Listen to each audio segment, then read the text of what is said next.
Iran সমর্থিত হেজবুল্লাহর বিরুদ্ধে সর্বাত্মক যুদ্ধের ঘোষণা দিয়েছেন ইসরায়েলের প্রধানমন্ত্রী বেনিয়ামিন নেতানিয়াহু।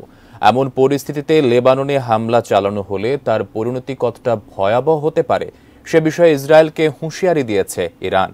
লেবানন ইসরায়েল সম্ভাব্য সংঘাত নিয়ে আরও জানাচ্ছেন সহকর্মী শেখ ফরিদ।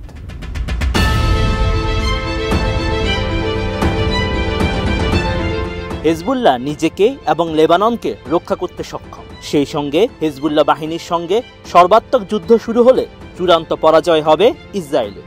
এক বিবৃতিতে এমনটাই দাবি করেছে মধ্যপ্রাচ্যের অন্যতম দেশ ইরান।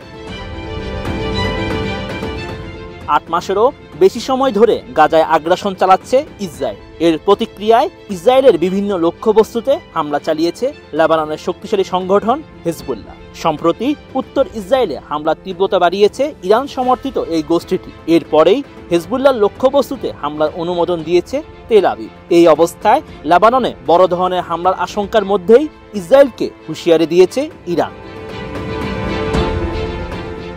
সামাজিক মাধ্যমে দেওয়া এক পোস্টে জাতিসংঘে নিযুক্ত ইরানের মিশন বলেছে, নিজেকে বাঁচাতে ইসরায়েলের যে কোনো সিদ্ধান্ত এই অঞ্চলকে একটি নতুন যুদ্ধের মধ্যে ফেলতে পারে, যার পরিণতিতে লেবাননের অবকাঠামো এবং সেই সঙ্গে 1948 সালের অধিকৃত অঞ্চলগুলো ধ্বংস হতে পারে। বিশ্বমানের থার্মিক্স রড, সালাম স্টিল থার্মিক্স, দেশের একমাত্র থার্মিক্স রড। বিবৃতিতে আরো বলা হয়েছে, সম্ভাব্য এই যুদ্ধে নিঃসন্দেহে একটি পক্ষের চূড়ান্ত পরাজয় হবে এবং সেটি হবে ইসরায়েল। হেজবুল্লাহ বাহিনী নিজেকে এবং লেবাননকে রক্ষা করার ক্ষমতা রয়েছে। ইসরায়েলি প্রতিরক্ষা বাহিনী জানিয়েছে, গত 7 অক্টোবর ইসরায়েল ভূখণ্ডে হামাসের হামলার পর তাদের সীমান্তে হেজবুল্লাহর উপস্থিতি সহ্য করবে না নেতানিয়াহুর বাহিনী। ইসরায়েলের এই হুমকির জবাবে টেলিভিশনে দেওয়া এক ভাষণে হেজবুল্লাহর প্রধান হাসান নাসরুল্লাহ জানান, যুদ্ধ শুরু হলে ইসরায়েলের কোনো জায়গায় নিরাপদ থাকবে না, হামলা সবখানে হতে পারে। এদিকে লেবাননে ইসরায়েল আগ্রাসন চালালে তা পুরো মধ্যপ্রাচ্যে যুদ্ধ ছড়িয়ে পড়বে বলে হুঁশিয়ারি দিয়েছেন জাতিসংঘ মহাসচিব অ্যান্টনিও গুতেরেস।